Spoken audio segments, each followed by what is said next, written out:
Hi, my name is Kelsey and I work at the University Branch Library in Sugar Land. Today I'm going to show you some basics of stamp carving. For this project, I'm going to use the Speedball block printing kit that you can find at craft stores or online. It comes with a block of Speedy Carve carving block, a brayer, 3 linoleum cutters, a handle for the cutters, and water-soluble ink. You can also buy all of these supplies separately. Other supplies you'll need include a ruler, a pencil, an X-Acto knife, a pen, and some designs to carve. And you can use a stamp pad as an alternative to the ink, and erasers as an alternative to the Speedy Carve block. To begin, you need to create a design to carve or find a simple free image from the internet. Here I have 2 designs that I will show you how to carve. The first is a simple clip art cat, and the second is a simple design that I drew myself. You can draw your design right on your carving block, but it often works best to draw it on the paper first and then transfer it to the carving block. This allows you to get the design just right because it is not easy to erase on the carving block. This is especially good for words which need to be carved in reverse so that they stamp in the correct way. I'm going to lay the cat face down on the carving block and measure out a square of rubber. Then I'll take my X-Acto knife and cut out the square. I have my workspace protected by a piece of cardboard so I do not cut the tabletop. You will have to cut 2 or 3 times through the carving block to get it completely cut away. Be sure to cut away from yourself so that you do not cut yourself if the knife slips. To transfer the design, I'm going to outline it with a pencil.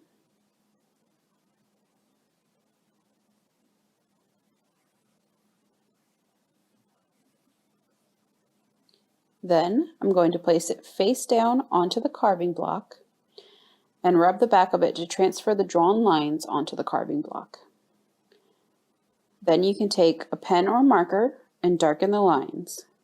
It may also be helpful to color in or mark the areas that you wish to cut or the areas you do not wish to cut. It does not matter whether you mark the areas you're going to cut or the area you're going to keep. It is just important that you remember what is marked.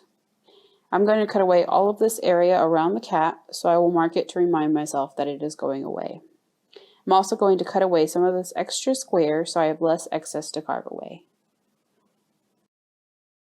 Now I'll show you how to put the cutter on the handle. This is called the chuck, and you're going to start by loosening it enough to fit the cutter into the groove between the 2 inner pieces.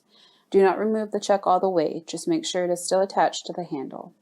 I'm going to start with the smallest cutter, the number 1, and I'm going to fit the wide end into the groove there. If it is tight and not fitting, just carefully wriggle it into place, avoiding the tip so you do not cut yourself. Once the cutter is snugly in place, tighten the chuck to secure it. Now we're going to carve an outline around the shape.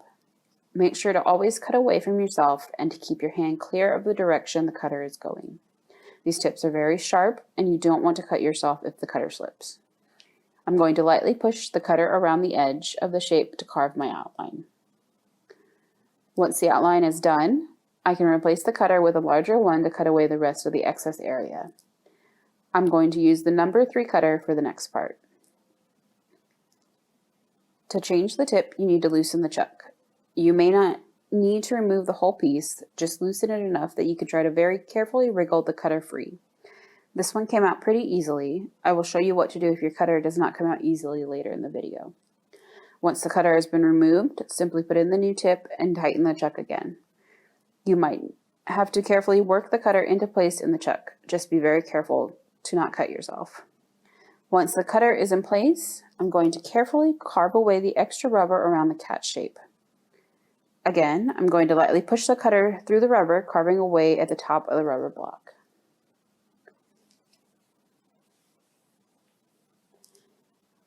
Keep carving until the area around your shape is lower than the shape itself.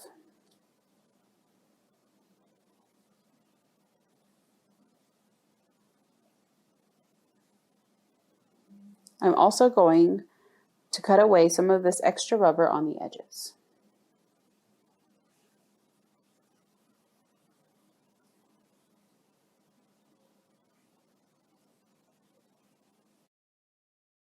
The next step is to test the stamp with the Ink Embraer to make sure that you've carved enough of the rubber away.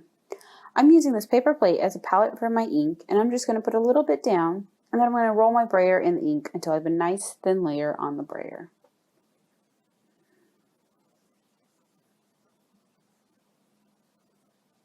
Then I'm going to roll it evenly over my stamp.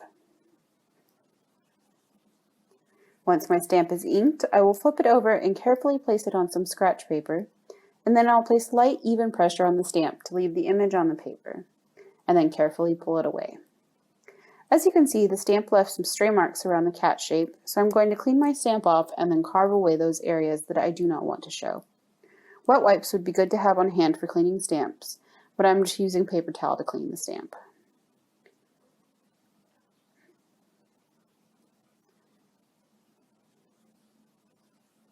Repeat this testing process until your stamped image looks like you want it to look, and then your stamp is complete. Once you've completed this process, be sure to clean your Stamp Embraer thoroughly to prevent unwanted ink from transferring to future projects. Now I'll show you how to carve this cute little teacup I drew. Here I want the liquid to be the colored part, so I'm going to leave the area around the cup and the liquid uncarved, and carve away the cup and the steam instead. The image is drawn on a 2" by 2" square, so I'm going to measure out a 2" by 2" square of rubber to transfer my image to. Again, remember to cut away from yourself, and that you'll need to cut through the rubber 2 or 3 times to get it to cut away. Now I'll transfer the image as I did before. You can re-outline your image before you transfer it, but my pencil is dark enough to transfer without needing to do that. Once I've rubbed the image onto the rubber, I'll outline it with my pen again and mark the areas I want to carve away as a reminder. This is more important with this image because it is easier to forget what areas I want to carve and which areas I want to leave.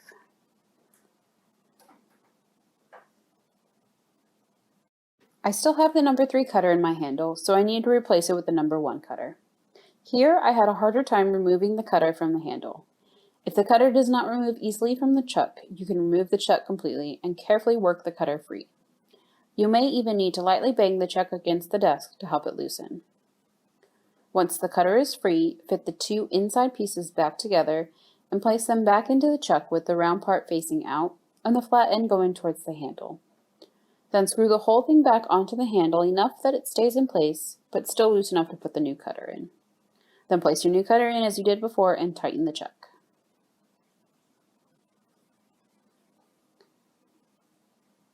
First, I'm going to carve the outline of the cup and the steam with this smaller cutter. I'm also going to carve away the small area of the cup at the top.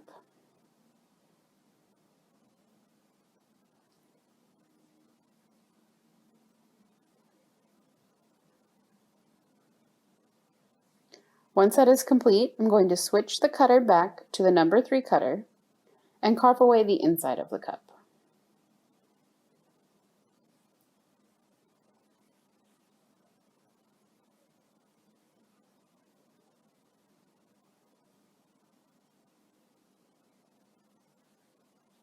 Go slowly and be careful as you carve. As I mentioned before, be sure to keep your other hand out of the path of the cutter.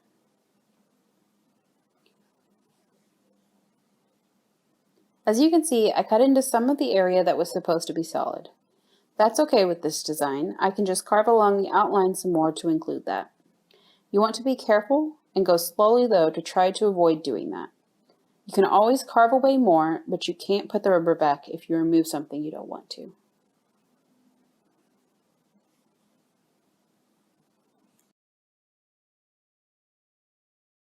Now that I am finished carving, I will test the stamp as I did before. This time I will use the stamp pad to show you. I'm going to press the stamp into the pad, being sure that the whole thing is covered. I think this pad is a little overused in the center, so it takes a little more to get the coverage, but that's okay. Then I'll carefully place it on my scratch paper and apply even pressure over it to stamp the image. As you can see, there's only one small spot I need to fix. I'll rub it clean with a paper towel again and fix that spot. The ink from this pad tends to stain the rubber, but that actually helps me to see where I need to carve away the unwanted spots. Once I fix that spot, the stamp is complete.